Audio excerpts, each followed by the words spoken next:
My disciples, you have come to me seeking strength, wisdom, and understanding. You wish to walk the path of the warrior, to wield the sword with skill, to command respect, and to stand unshaken before adversity. But I ask you this: what is the purpose of such mastery if your heart is restless? What is the meaning of strength if your mind is in turmoil? True mastery is not the conquest of others, but the conquest of oneself. The highest goal of the warrior is not victory in battle, but peace within. Many believe that peace is an illusion, a thing that exists only in times of idleness, between wars and struggles. This is folly. Peace is not the absence of conflict, but the ability to remain undisturbed in the midst of it. It is not found in the outside world, but cultivated within. To walk the path of peace is to walk the path of the enlightened warrior, who understands the forces that shape him and who chooses not to be their slave. Today, I will share with you the true essence of peace and how you may cultivate it in your own lives. Number 1, accepting the flow of life. Many people suffer because they resist the nature of existence. They wish for things to remain unchanged, for their loved ones to never leave, for their fortunes to never wane. But life is a river. It moves ceaselessly, shaping the land, carving its way through mountains, and finding its own path. Those who cling to stability, who refuse to adapt, will suffer when the current shifts. You must learn to flow with life, not against it. Do not resist change, but welcome it. Do not fear loss, but embrace it as part of the natural order. When you accept life as it is rather than as you wish it to be, you will find great peace. The way of the warrior is to move as the river moves, to bend without breaking, to face each moment as it comes, without regret or fear. The seasons change, and so must we. A warrior who fears change is a warrior who has already lost. In understanding this, you learn to walk through life with an open heart. When hardship comes, you do not curse the heavens. You accept and adapt. When fortune graces you, you do not cling desperately to it. You embrace it, knowing it may pass like the wind. Number 2, the power of solitude. A man who cannot sit in solitude and be at peace with himself will never know true strength. Many seek distraction, filling their days with noise, their minds with endless thought, their hearts with fleeting pleasures. They fear silence because in silence they must face themselves. But the warrior understands that solitude is not loneliness. It is the forge in which the soul is tempered. Do not fear being alone. Embrace it. Learn to find joy in your own company. Walk in the forests, sit by the rivers, train in quietude. In the stillness, you will hear the voice of wisdom. In solitude, you will learn the depths of your own mind. When you are at peace with yourself, no enemy can unsettle you. No hardship can disturb your spirit. The greatest warriors have walked alone, not because they rejected the world, but because they sought to understand it. In solitude, the mind sharpens, the spirit strengthens, and the heart finds clarity. Many men fear being alone because they are strangers to themselves. They fill their days with endless pursuit, with ceaseless noise, so that they never have to face their own nature. But the warrior embraces solitude as a friend, for in solitude, the deepest truths are revealed. Number 3, releasing the ego. The ego is the greatest enemy of peace. It whispers to you that you must be better than others, that you must prove your worth, that you must protect your pride at all costs. It makes you see threats where there are none, makes you take offense at words that mean nothing, makes you seek vengeance for slights that should be ignored. It binds you to suffering.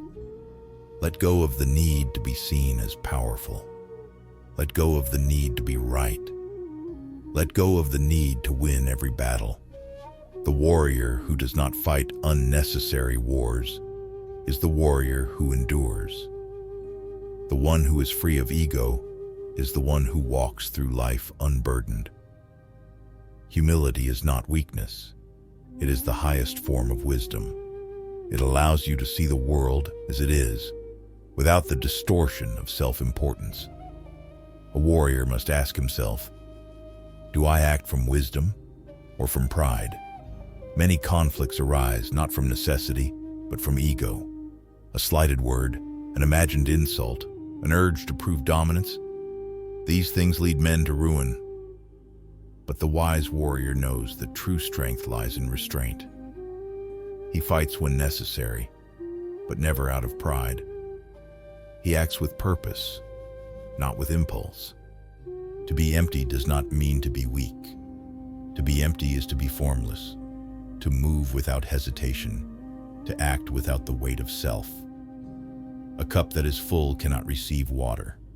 A mind that is full of pride cannot learn, cannot grow, cannot see. The ego fills the mind with noise, always comparing, always fearing, always demanding more.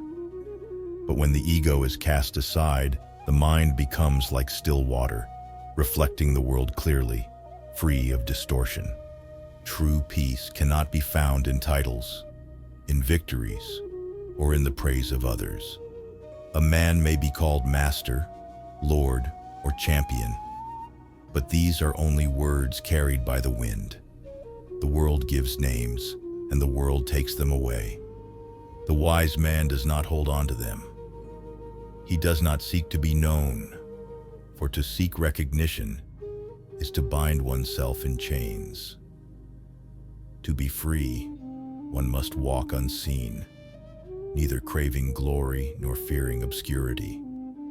There was a time when I too was bound by the desire to prove myself.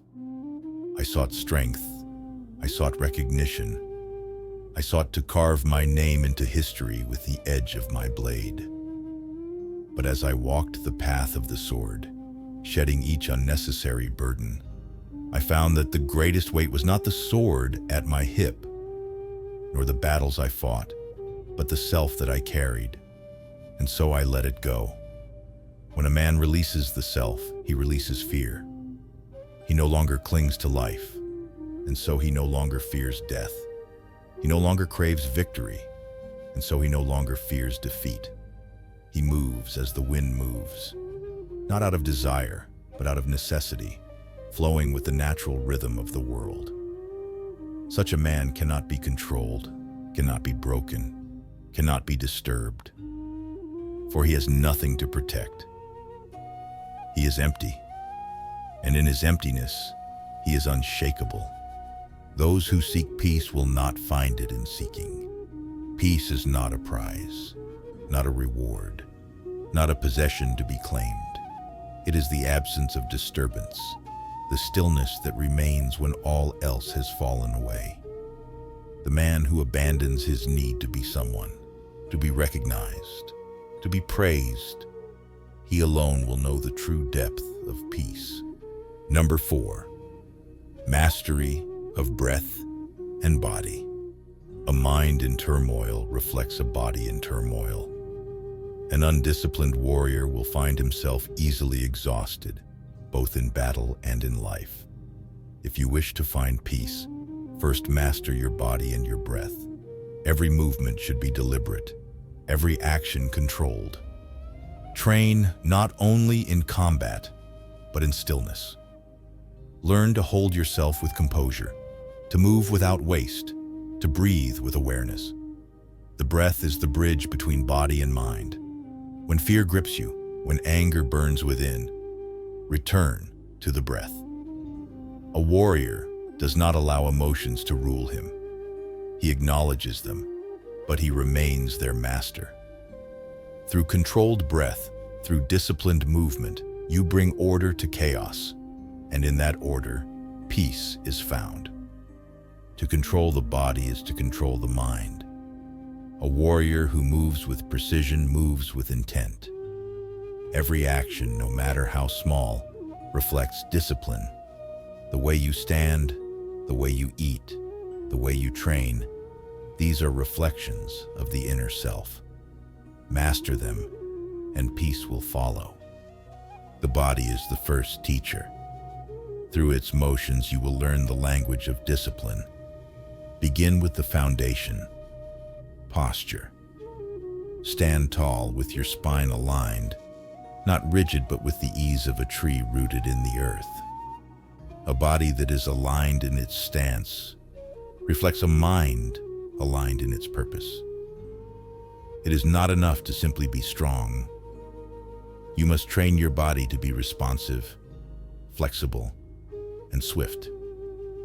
Each movement must be practiced until it becomes effortless, as if your body knows where to go before the thought even reaches it. Move slowly at first, with precision. Each motion should have meaning. Each step and gesture should flow from one to the next.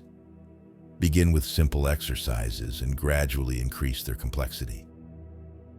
As you train, remember that every action is an opportunity to refine your body's awareness. Practice balancing, shifting your weight, and learning how to fall gracefully. Strength is not merely in how much you can lift, but in how well you control the movement of your own body, how quickly it can respond when needed. In this discipline, the body becomes calm and strong. Now, turn inward. The breath is the bridge between body and spirit. Breath is the pulse of life, the force that drives every action. Begin by finding a quiet space and focus only on the breath. Breathe deeply, slowly, with intention. Inhale through the nose, allowing the breath to fill your body from your belly up to your chest. Exhale just as slowly, releasing any tension or distractions. Breathe in harmony with your movements. When you strike, let your breath flow with it, not in haste, but with a calm, deliberate rhythm. When you stand, let your breath guide your presence, steady, unwavering. As you become more practiced, your breath will not only sustain you, but it will center your mind. You will learn to breathe with the world. Each inhale a reminder that life is a constant. Each exhale a release of fear or doubt. Number 5, finding meaning in service. A selfish life is a life of endless dissatisfaction.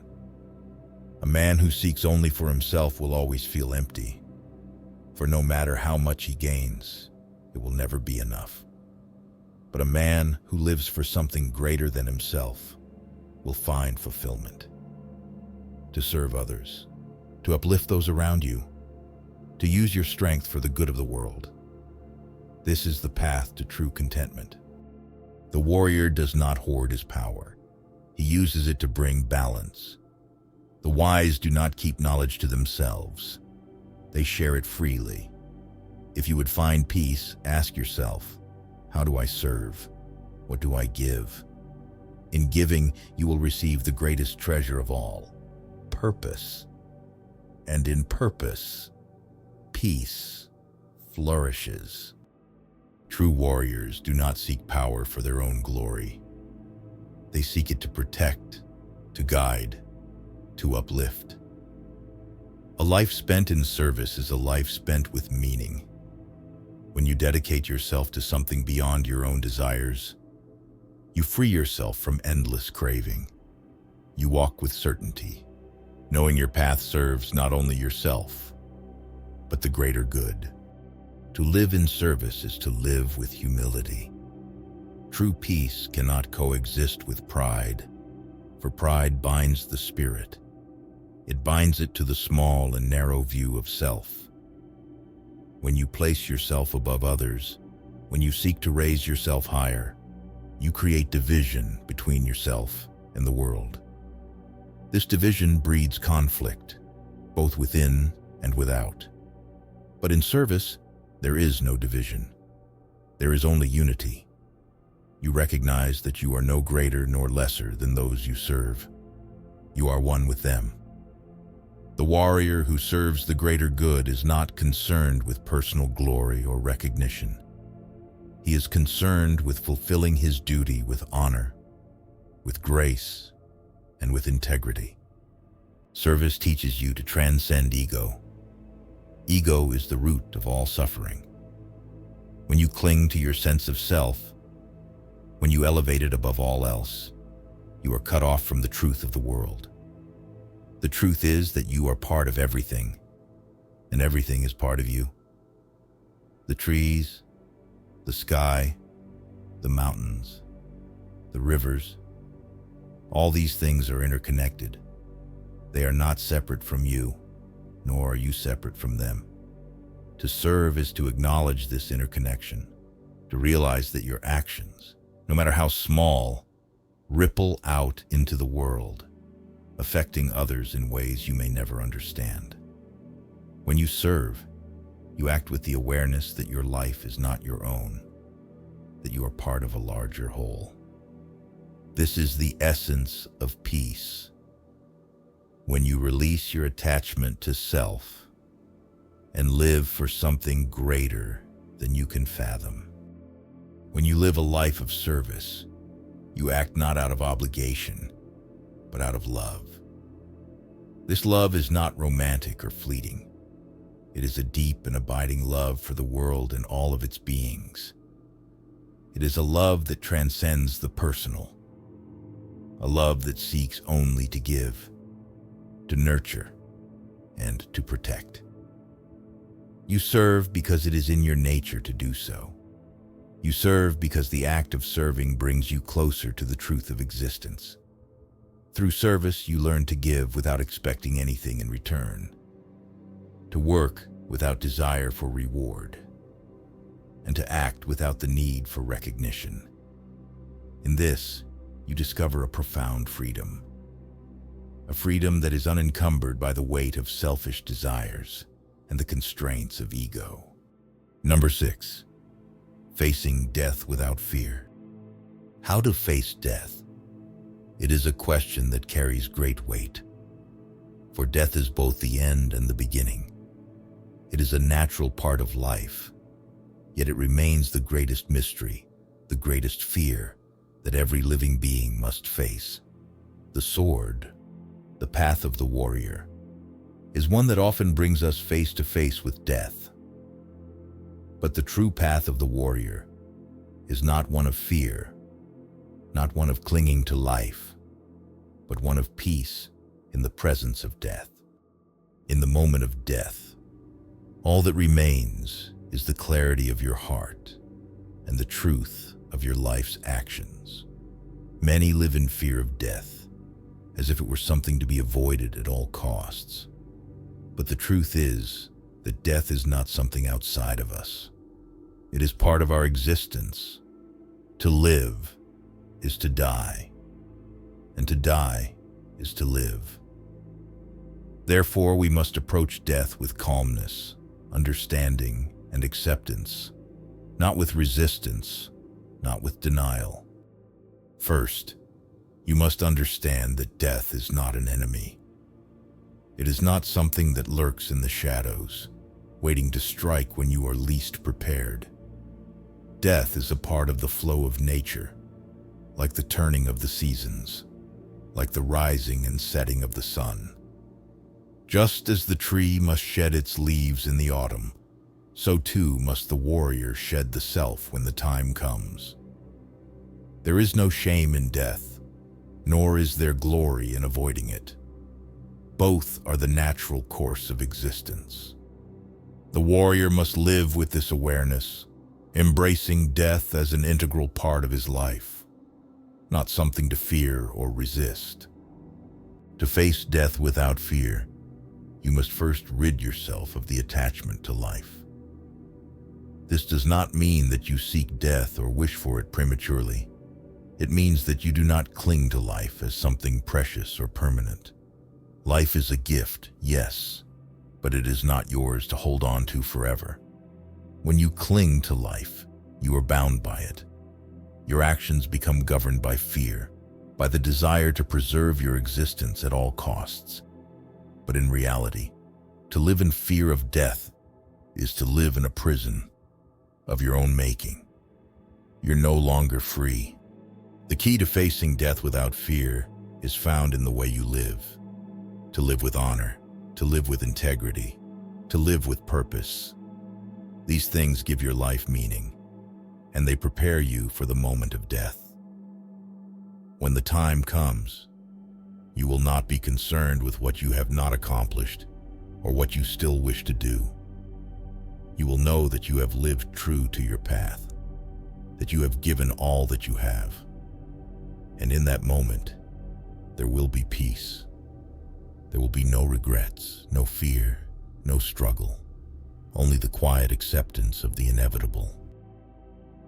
My disciples, as we come to the end of this long journey through the principles of peace, understand this. The path I have spoken of is not a simple one. It is not a path easily walked, nor one without hardship, but it is the only path that leads to true mastery, the mastery of the self. The sword is an extension of the soul, and the soul must be honed with as much care and precision as the blade. If your mind is clouded, your actions will be weak. If your heart is heavy, your spirit will falter. Remember, peace is not found in the absence of struggle, but in the way you respond to it. The world will always test you. Adversity will come in many forms, and your strength will be challenged. But your response, your ability to maintain composure and clarity in the face of chaos, is what defines you as a warrior. Not the battles you fight or the victories you claim. To live with peace means to be free from the internal wars that plague the minds of so many. It is to walk through life with open eyes, open heart, and a mind that is both disciplined and flexible. It is to understand that all things, even the struggles and pains, have their place in the greater scheme of things. To find peace, you must first let go of the idea that peace is something external. It is not to be sought, but to be cultivated from within. As you leave this place today, remember that the work of peace is ongoing. It is not a destination, but a practice, a way of life. Every moment offers you the chance to return to peace, no matter the challenges that come your way. Let every breath be a reminder of your commitment to live fully and peacefully, with humility, discipline, and wisdom. Now, as I end this teaching, I offer you this. The true warrior is not one who conquers others, but one who conquers himself. The true master is the one who walks through life with a calm heart, unshaken by the storms around him. I have shared these truths with you, but the path ahead is yours to walk. You must put them into practice in your own life, day by day, moment by moment. I have taught you the way to peace, but you must choose to walk it. You must choose to cultivate the stillness within you, to embrace the journey of self-mastery, to let go of attachments that bind you to suffering. You must decide, with each breath, to live with purpose, with service, and with a heart open to the world. This is the path of true peace. Now, it is yours to walk. Go forward with honor, with strength, and with peace.